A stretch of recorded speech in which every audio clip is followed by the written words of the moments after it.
Perkenalkan, nama saya Kusuma Erawati dari Prodi Pendidikan Administrasi Perkantoran Fakultas Ekonomi Universitas Negeri Yogyakarta. Pada video kali ini, kita akan belajar tentang model pembelajaran. Model pembelajaran mengacu pada pendekatan pembelajaran yang akan digunakan. Di dalamnya memuat tentang tujuan-tujuan pengajaran, tahap-tahap pembelajaran, lingkungan pembelajaran, dan pengelolaan kelas. Model pembelajaran ini ada bermacam-macam, seperti model pembelajaran problem-based learning, discovery learning, inquiry, project-based learning, dan lain sebagainya.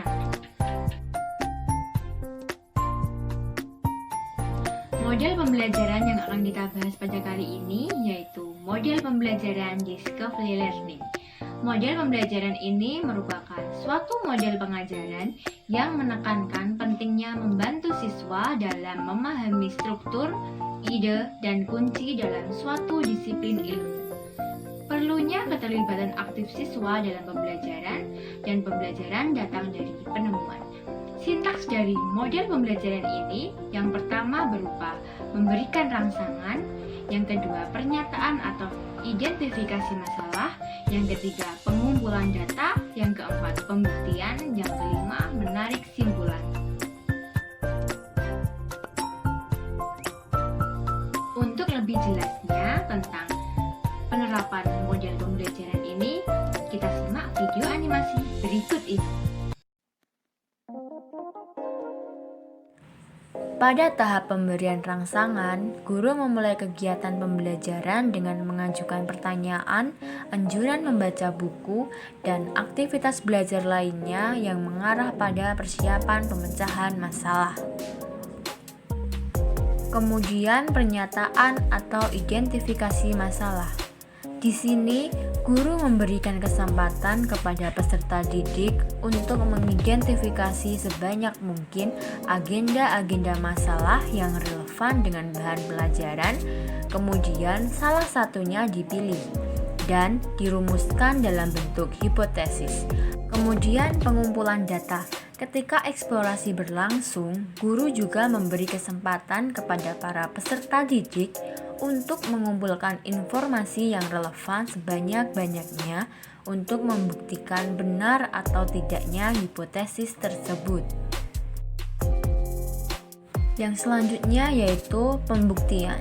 Verifikasi bertujuan agar proses belajar akan berjalan dengan baik dan kreatif jika guru memberikan kesempatan kepada peserta didik untuk menemukan suatu konsep, teori, aturan, atau pemahaman. Yang terakhir yaitu menarik simpulan. Proses menarik sebuah kesimpulan yang dapat dijadikan prinsip umum dan berlaku untuk semua kejadian atau masalah yang sama dengan memperhatikan hasil verifikasi.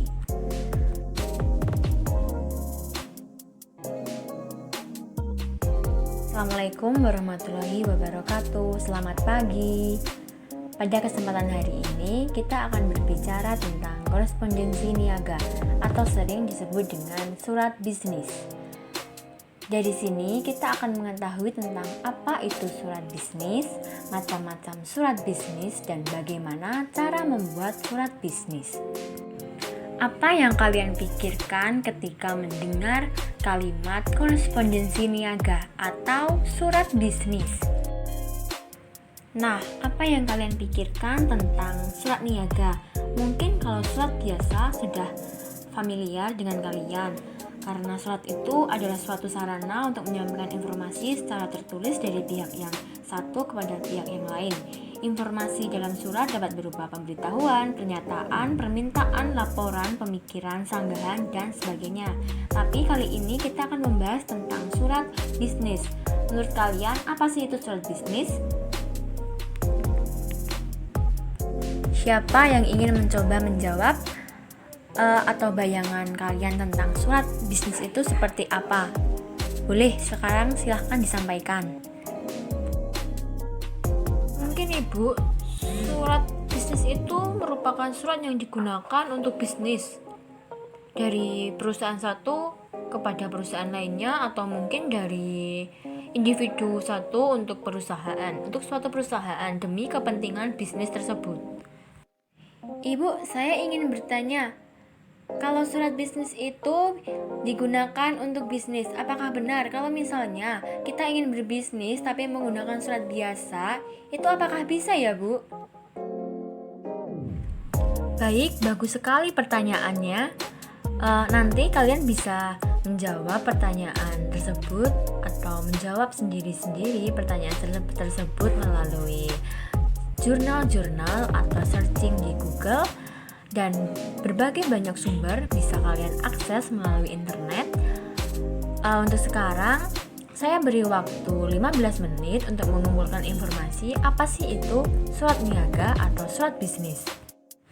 Nah, setelah 15 menit kemudian kita akan berdiskusi lagi setelah kalian menemukan informasi dari berbagai sumber dan kalian bisa menyimpulkan sendiri. Nanti kita mempresentasikan satu persatu atau nanti saya pilih random sesuai dengan kesepakatan. Menurut Thomas Wiasa, korespondensi atau surat menyurat yang dilakukan dalam usaha dan tindakan yang ada sangkut pautnya dengan bidang perdagangan atau niaga atau bisnis. Sedangkan menurut Finoza, surat sebagai produk komunikasi tulis yang menggiring proses dan prosedur bisnis.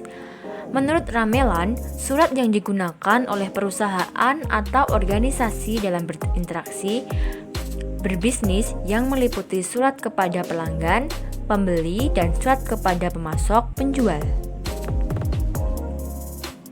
Untuk macam-macam surat niaga ada banyak sekali, yaitu perkenalan, permintaan daftar harga, surat penawaran, surat pemesanan, faktur dan kwitansi, surat pengantar barang dan daftar perincian barang, surat keluhan, surat tuntutan, surat gugat, dan surat permohonan pembelian secara kredit dan tagihannya. Oke, terima kasih pada kalian hebat-hebat semua. Sudah mencari informasi sebanyak-banyaknya dari Google. Nah, dari sini, dari pernyataan teman-teman tadi, perwakilan teman-teman tadi, dapat disimpulkan bahwa korespondensi itu merupakan surat atau alat komunikasi yang digunakan untuk keperluan bisnis. Atau bisa juga disebut seperti surat seperti biasanya, hanya fungsinya kegiatannya untuk keperluan bisnis. Untuk macam-macam surat bisnis seperti yang disebutkan tadi, ada surat perkenalan, surat permintaan daftar harga, surat penawaran, surat pesanan, surat pengantar barang, surat keluhan, surat tuntutan, surat gugatan, dan surat permohonan pembelian secara kredit. Sedikit tambahan lagi bahwa bagian-bagian dari surat niaga itu ada bervariasi seperti kop surat, tanggal surat, nomor surat, lampiran, hal, alamat, salam pembuka, isi surat, salam penutup, identitas pengirim, tembusan, dan inisial. Kemudian bentuk-bentuk surat juga ada banyak seperti bentuk surat full block style, semi block style, surat lekuk, surat menggantung, dan bentuk surat resmi. Nah, untuk bentuk-bentuk surat dan cara menyusun surat akan kita lanjutkan untuk pertemuan minggu depan. Dari saya ada banyak salah, saya mohon maaf. Wassalamualaikum warahmatullahi wabarakatuh. Tetap jaga kesehatan dan sampai jumpa di minggu depan. Nah, sekarang sudah paham kan apa itu model pembelajaran Discovery Learning? Nah, untuk teman-teman yang masih kurang paham atau ada kritik maupun saran, langsung saja tulis di kolom komentar. Sekian video dari saya. Apabila banyak salah, saya mohon maaf. Semoga bermanfaat dan sampai jumpa di video selanjutnya.